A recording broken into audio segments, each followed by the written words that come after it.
નમસ્કાર. આપણે આયા છે આણંદ જિલ્લાના ઉમરેઠ તાલુકાના થામણા ગામમાં. આ ગ્રામ પંચાયતને 2004માં રાષ્ટ્રપતિના હાથે શ્રેષ્ઠ ગ્રામ પંચાયતનો એવોર્ડ પણ મળેલો છે.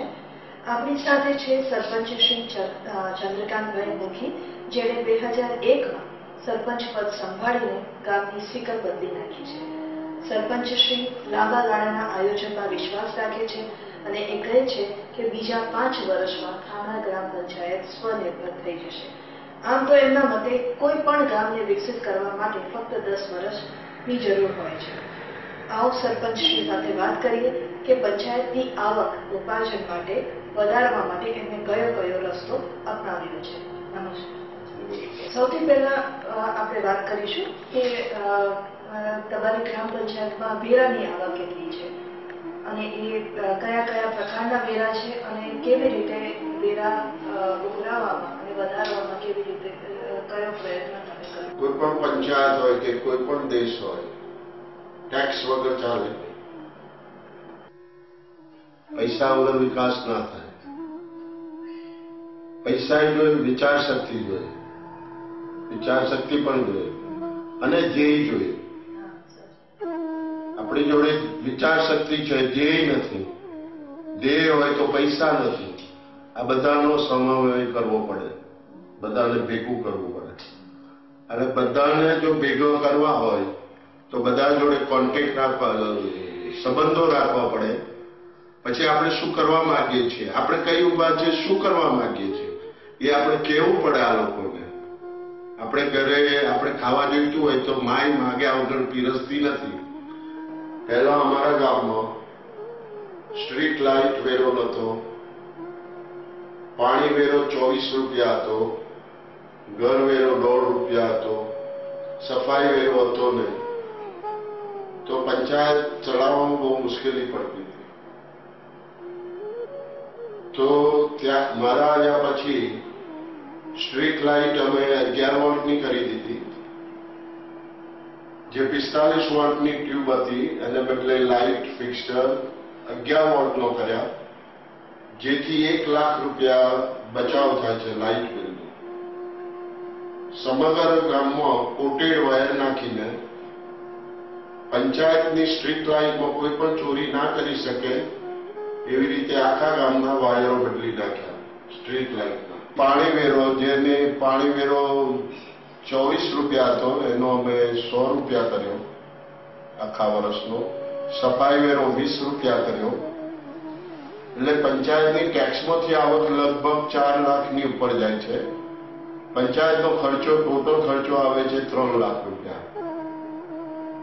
એટલે એનો અર્થ એવો થયો કે હવે પંચાયતને કોઈ મુશ્કેલી નહીં પડે, ટેક્સમાંથી આખી પંચાયત ચાલી શકશે. લોકો આપે છે તો એના માટે આપણે ખાસ શું કર્યું છે અને લોકોને એના બદલામાં કઈ સર્વિસ, આપણે કઈ સુવિધા આપીએ છીએ?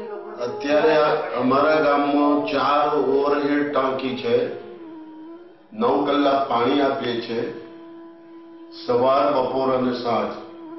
અને દરેક જણને પાણી મળે છે.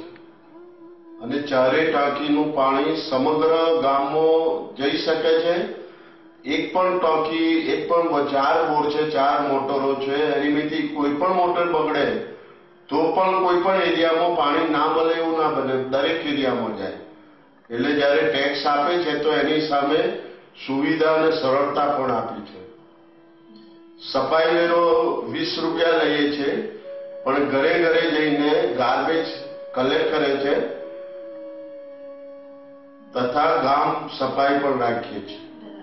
એક આપ વાત કરતા હતા કે નવી આકારણી કરાવી છે, એટલે એનાથી જે ઘર વેરો જો બહુ ઓછો આવતો તો એમાં વધારો. પહેલા જે કોઈ દિવસ ઘરની આકારણી થઈ નથી. જૂના રેટ પ્રમાણે પૈસા લેતા હતા, 1.5 રૂપિયો, 1.25 રૂપિયો એવો ટેક્સ આવતો હતો. તો નવી આકારણી પ્રમાણે હવે ટેક્સ વધી ગયો અને એની આકારણીથી પંચાયતની આવક પણ વધી. ગામમાં અને એને પાણી એક્સ્ટ્રા જોઈતું હોય તો એનો અમે ચાર્જ લઈએ છીએ 100 રૂપિયા. પછી ગામમાં લગ્ન હોય અને જે ફટાકડા ફોડે છે એના 200 રૂપિયા લઈએ છીએ સફાઈ વેરો એક્સ્ટ્રા. જે તેને ત્યાં લગ્ન હોય કે પ્રસંગ હોય, ફટાકડા ફોડવા હોય તો પહેલા 200 રૂપિયા પંચાયતમાં ભરવા પડે, ત્યાં પછી એને ફટાકડા ફોડવાની મંજૂરી મળે છે. બહુ સરસ. થામણા ગ્રામ પંચાયતમાં 75% ટેક્સની કલેક્શન છે, એટલે ઓગણાની છે, જે એ પ્રમાણે બહુ સરસ કહેવાય. તો એના માટે કઈ વિશેષ પ્રયત્ન? એટલે ટેક્સ માટે વારંવાર અમે મેઇન પાટિયા ઉપર અમે લખીએ છીએ અને લોકો ભરી જાય છે. બીજું છે કે કોઈ પણ માણસને દાખલો જોઈતો હોય તો પહેલો પંચાયતનો ટેક્સ ભરવો પડે, ત્યાર પછી જ એને દાખલો મળે. જો ટેક્સ ના ભર્યો હોય તો અમે એને દાખલો નથી આપતા. એટલે થોડું સ્ટ્રિક્ટ રહીએ તો આ વખતે જે તે વોર્ડના સભ્યો હોય એને કહીએ છીએ કે ભાઈ તમે જાઓ અને આ ટેક્સ આટલા લોકોનો બાકી છે તો ઉઘરાઈ લાવો. હમણાં હવે જે 25% લોકોનો ટેક્સ બાકી છે એનું લિસ્ટ બનાવ્યું છે અને જાહેર પાટિયા ઉપર લખી દઈશું કે આટલા લોકોએ ટેક્સ નથી ભર્યો, કેટલો બાકી છે ને કેટલો